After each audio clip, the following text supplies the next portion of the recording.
മറ്റൊരു കാര്യം കൂടി എനിക്ക് പറയാനുള്ളത്, കഴിഞ്ഞ ദിവസം വളരെ വ്യക്തമാക്കിയതാണ്. നേമം നിയോജക മണ്ഡലത്തിൽ തെരഞ്ഞെടുപ്പ് പരാജയ ഭീതി പൂണ്ട ഇടതുപക്ഷം അവിടെ തെരഞ്ഞെടുപ്പ് അട്ടിമറിക്കുന്നതിന് വേണ്ടി ഒട്ടനവധി പരിപാടികൾ നടത്തി കഴിഞ്ഞിരിക്കുന്നു. ഒന്ന്, രാജീവ് ചന്ദ്രശേഖരന്റെ ഒരു അപരനെ രംഗത്തിറക്കിക്കൊണ്ട് ഒരു പാഴ് അഭ്യാസം ശ്രീ ശിവൻകുട്ടിയുടെ നേതൃത്വത്തിൽ, മന്ത്രി ശിവൻകുട്ടിയുടെ നേതൃത്വത്തിൽ നടന്നു. അതിനുശേഷം അദ്ദേഹത്തിന്റെ കീഴുദ്യോഗസ്ഥന്മാരെ റിട്ടേണിംഗ് ഓഫീസറാക്കി, അതോടൊപ്പം തന്നെ പോളിംഗ് ഓഫീസർമാരാക്കി ഉള്ള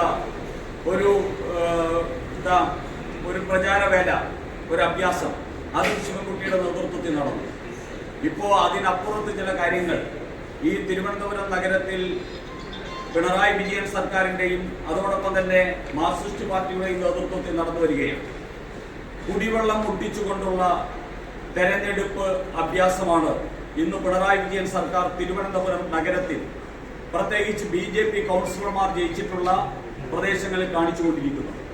കുടിവെള്ളം മുട്ടുക എന്ന് പറയുന്നത് ചില സമയത്തൊക്കെ സംഭവിക്കാറുണ്ട്. പക്ഷെ തിരുവനന്തപുരത്ത് കുടിവെള്ളം മുട്ടുന്നത് BJP കൗൺസിലർമാർ ജയിച്ച 51 വാർഡുകളിലാണ് എന്ന് പറയുമ്പോൾ ഇതിന്റെ പിന്നിൽ ഒരു രാഷ്ട്രീയ ഗൂഢാലോചനയും BJP കൗൺസിലർമാർക്കെതിരെയും BJPയുടെ തിരുവനന്തപുരം നഗരസഭയ്ക്കെതിരെയും അതോടൊപ്പം തന്നെ BJPക്കെതിരായി രാഷ്ട്രീയ പ്രചാരണത്തിന് വേണ്ടിയുള്ള ഒരു ഗൂഢശ്രമമാണ് സംസ്ഥാന സർക്കാരിന്റെ നേതൃത്വത്തിൽ, അതോടൊപ്പം തന്നെ ചില ഉദ്യോഗസ്ഥന്മാരുടെ നേതൃത്വത്തിൽ തിരുവനന്തപുരത്ത് നടന്നുകൊണ്ടിരിക്കുന്നു. ഇത് BJP അതീവ ഗൗരവത്തിൽ കാണുകയാണ്. തിരുവനന്തപുരം നഗരത്തിൽ നിരന്തരമായിട്ട് കുടിവെള്ളം പൊട്ടിച്ചുകൊണ്ട് മുമ്പ് ആറ്റുകാൽ പൊങ്കാലയ്ക്ക് തലേ ദിവസവും തൊട്ടടുത്ത ദിവസങ്ങളിലും ഇതുപോലെ കുടിവെള്ളം പൊട്ടിക്കുന്ന ഒരു സാഹചര്യമുണ്ടായി. BJPയെ കരിവാരിത്തേക്കാൻ ഈ സർക്കാർ ശ്രമിച്ചു. അതേ ശ്രമം തന്നെയാണ് തെരഞ്ഞെടുപ്പ് അടുത്ത വേളയിൽ പിണറായി വിജയൻ സർക്കാർ തിരുവനന്തപുരത്തെ 4 അസംബ്ലികൾക്കുള്ളിൽ വരുന്ന BJP കൗൺസിലർമാർ ജയിച്ച പ്രദേശങ്ങളിൽ ഇപ്പോൾ ചെയ്തുകൊണ്ടിരിക്കുന്നു. ഞങ്ങൾ ഇത് അതിഗൗരവമായിട്ടെടുക്കുന്നു.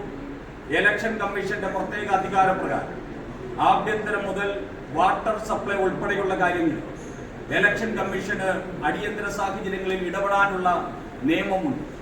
അതുകൊണ്ട് ഞങ്ങൾ ഇലക്ഷൻ കമ്മീഷൻ ഓഫ് ഇന്ത്യയോട് ആവശ്യപ്പെടുന്നു, തിരുവനന്തപുരം നഗരത്തിൽ എല്ലാവർക്കും കുടിവെള്ളം ലഭ്യമാക്കുന്നതിന് വേണ്ടിയുള്ള സത്വരമായിട്ടുള്ള ഇടപെടൽ വേണം.